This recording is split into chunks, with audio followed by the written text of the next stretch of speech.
Hello dear students, welcome back to in this new video. आप देख रहे हैं कैल्सी क्लासेस। हमारे इस वीडियो को लाइक शेयर और चैनल पे नए हो तो चैनल को सब्सक्राइब करना ना भूलिएगा। स्टूडेंट्स, हम बात कर रहे थे chapter carbon and its compound की, आई मीन हाइड्रोकार्बन। अब तक हम इन चैप्टर की कुछ बेसिक चीजों के बारे में पढ़ चुके हैं। आज इस वीडियो में बात करने वाले हैं आयोनिक कंपाउंड, जो कि हमने लास्ट चैप्टर थर्ड में बात की थी। आयोनिक कंपाउंड जिसके अंदर एक मेटल होता है और एक नॉन मेटल होता है। आयोनिक कंपाउंड मेटल और नॉन मेटल से बनते हैं। इस चैप्टर में हम बात करने वाले हैं जिसके अंदर इलेक्ट्रॉन की ना शेयरिंग होती है, इलेक्ट्रॉन का ना डोनेट होता है ना गेन होता है, इलेक्ट्रॉन की शेयरिंग होती है। तो शेयरिंग होने से जो बनने वाले कंपाउंड है वो है कोवेलेंट कंपाउंड। तो स्टूडेंट्स, कई बार एग्जाम में इन दोनों के बीच में डिफरेंस पूछ लिया जाता है। तो इस वीडियो में हम बात करेंगे आयोनिक और कोवेलेंट कंपाउंड में डिफरेंस क्या है। ऑलराइट स्टूडेंट्स, तो हमारे पास ये 6 पॉइंट होंगे स्टूडेंट्स, इनके बेसिस पे हम इनको डिफरेंशिएट करेंगे। तो फर्स्ट ऑफ ऑल हम बात करते हैं कि जो आयोनिक कंपाउंड होते हैं वो बनते कैसे हैं। स्टूडेंट्स, हमने बात की थी आयोनिक कंपाउंड के अंदर इलेक्ट्रॉन का डोनेट और गेन होता है। तो हम बोल सकते हैं कि आयोनिक कंपाउंड के अंदर इलेक्ट्रॉन ट्रांसफर होते हैं। क्या होते हैं? इलेक्ट्रॉन ट्रांसफर होते हैं। हमने बात की थी ना सोडियम क्लोराइड की।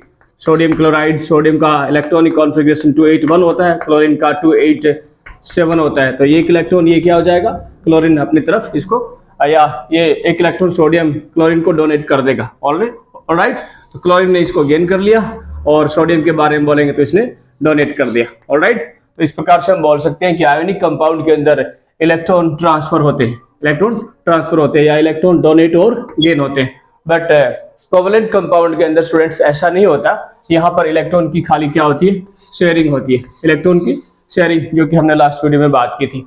इसके बाद अपना पॉइंट आता है कि सर इनके अंदर जो बॉन्ड होते हैं, बॉन्ड वो कितने होते हैं। स्टूडेंट्स, ये जो टेबल बना रखी है इसमें ये आयोनिक कंपाउंड है, ये कोवेलेंट कंपाउंड है।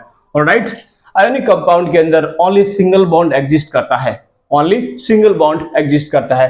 जैसे मैं यहाँ बात करूँ सोडियम क्लोराइड के बारे में, सोडियम क्लोराइड, सोडियम और क्लोरीन के बीच में ऐसे सिंगल बॉन्ड होगा। Alright, single bond, only single bond, only and only single bond. लेकिन कोवेलेंट कंपाउंड में ऐसा नहीं है स्टूडेंट्स। कार्बन का एक प्रॉपर्टी है या कार्बन का एक कैरेक्टरिस्टिक है जिसके अंदर कार्बन अपने जैसे एलिमेंट के साथ या कार्बन के साथ बॉन्ड बना लेता है। इसको हम अगली वीडियो में बात करेंगे। तो कोवेलेंट कंपाउंड के अंदर आपको ऐसे ही कंपाउंड मिलेंगे जिनके बीच में सिंगल बॉन्ड होता है, डबल बॉन्ड भी होता है और ट्रिपल बॉन्ड भी होता है। तो अपना एक पूरा वीडियो इनके ऊपर रहेगा।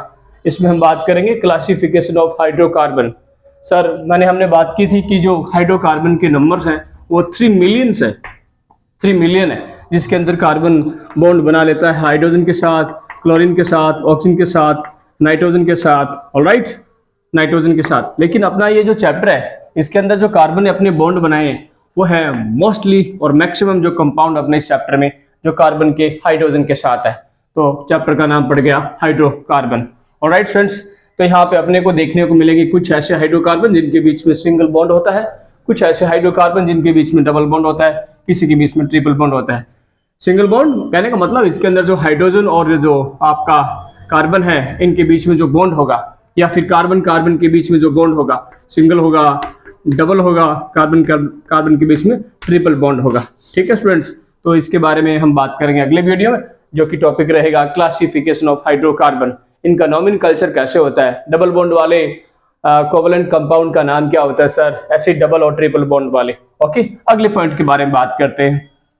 आयोनिक कंपाउंड के बारे में बात करें, उनकी जो स्टेट के बारे में बात करें, तो जनरली स्टूडेंट्स ये क्रिस्टलाइन सॉलिड होते हैं, इनके क्रिस्टल होते हैं और ये क्या होते हैं, सॉलिड फॉर्म में होते हैं। क्या होते हैं? सॉलिड फॉर्म में। जैसे सोडियम क्लोराइड के बारे में बात करें, अपने घरों में होता है, किचन साल्ट बोलते हैं, तो आपने इनके क्रिस्टल देखे होंगे, क्रिस्टल। ओके, क्रिस्टल के फॉर्म में पाए जाते हैं और क्या होते हैं, सॉलिड होते हैं। लेकिन कोवेलेंट कंपाउंड में कुछ एक कंपाउंड्स होते हैं जो सॉलिड होते हैं, बाकी आपको मिलेंगे गैस की फॉर्म में और लिक्विड की फॉर्म में। तो ये बात आ गई स्टेट के बारे में। ऑलराइट, तो अपने 3 टॉपिक पूरे हो चुके, 3 पॉइंट पूरे हो चुके हैं। इसके बाद में आता है सर इनका मेल्टिंग और बॉइलिंग पॉइंट के हिसाब से। स्टूडेंट्स, हमने बात की थी जो आयनिक कंपाउंड होते हैं उनके एलिमेंट का जो बीच में जो फोर्स ऑफ अट्रैक्शन होता है वो बहुत ज्यादा होता है। तो उनको ब्रेक करने के लिए अपने को बहुत ज्यादा मात्रा में एनर्जी सप्लाई करनी पड़ेगी। तो जाहिर सी बात है कि सर एनर्जी ज्यादा देनी पड़ेगी, इसका मतलब इनको हीट ज्यादा करना पड़ेगा। तो मेल्टिंग और बॉइलिंग पॉइंट जनरली उनके क्या होते हैं, हाई होते हैं, जनरली होते हैं। ठीक है, कुछ ऐसे मिल जाएंगे जिनका लो होता है, ओवरऑल हम बात करें तो हाई होता है।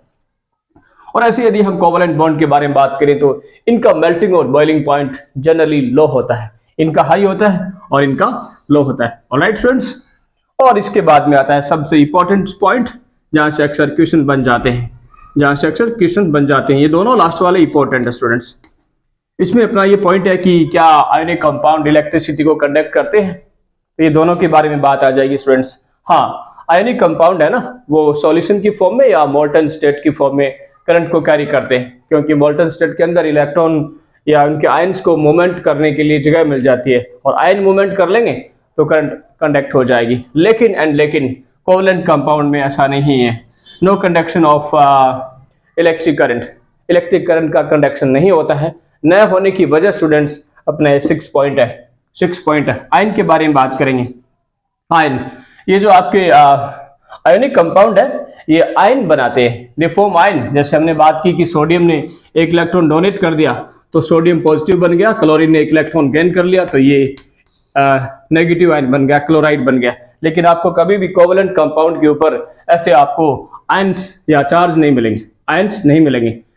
Got it students? कहने का मतलब ये आयनों में स्प्लिट अप नहीं होते, इसलिए ये करंट को कैरी नहीं करते, क्योंकि करंट को ले जाने के लिए आयनों का होना बहुत जरूरी है। ऑलराइट स्टूडेंट्स, अगले पॉइंट में बात करते हैं कि ये सर आयनिक कंपाउंड आयन बनाते हैं, या फिर ऐसे बोल सकता हूँ ये पोलर होते हैं, पोलर, या एक बार इसको ऐसे समझो कि ये आयन्स बनाते हैं। ओके, आगे की क्लासों में आपको पढ़ना पड़ेगा पोलर नॉन पोलर कंपाउंड कौन से होते हैं। तो हम बात करें ये आयोनिक कंपाउंड, ये आयोनाइज होते हैं, वाटर के अंदर होते हैं, ठीक है, वाटर के अंदर ये आयोनाइज होते हैं और ये आयन बनाते हैं। ये सोडियम क्लोराइड का एग्जांपल जो अभी हमने यहाँ पे समझा है। इधर देखते हैं कोवलेंट कंपाउंड के बारे में बात करते हैं। सर क्या ये भी आयन्स बनाते हैं?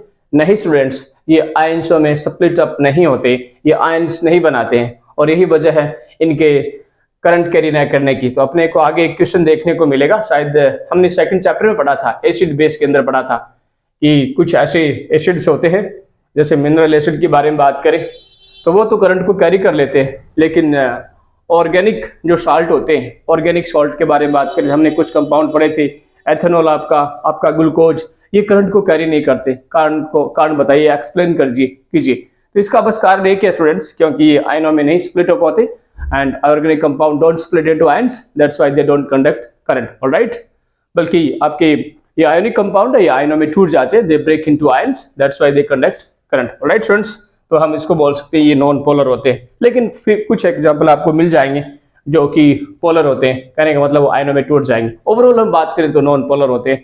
सो हाइड्रोक्लोरिक एसिड, जिसमें हाइड्रोजन ने बॉन्ड बना रखा है किसके साथ? क्लोरीन के साथ, तो ये हाइड्रोजन प्लस क्लोराइड में स्प्लिट अप हो जाएगा। तो कुछ एक ऐसे कंपाउंड है जो आपको मिल जाएंगे कि वो पोलर होते हैं, बट ओवरऑल हम बात करें कोवलेंट कंपाउंड की, आयनों में स्प्लिट अप नहीं होते, कहने का मतलब वो करंट को कैरी नहीं करते। तो ये थी बात आयोनिक और कोवलेंट कंपाउंड में डिफरेंस। तो कई बार स्टूडेंट्स पूछ लेता है, और यहाँ से ये 5 नंबर का ये जो पॉइंट है ये बेहद इंपॉर्टेंट है, 5 और ये 6। ऑलराइट, तो कई बार आपको ये बात याद रखनी पड़ेगी, ये इनका जो मेल्टिंग पॉइंट होता है लो होता है।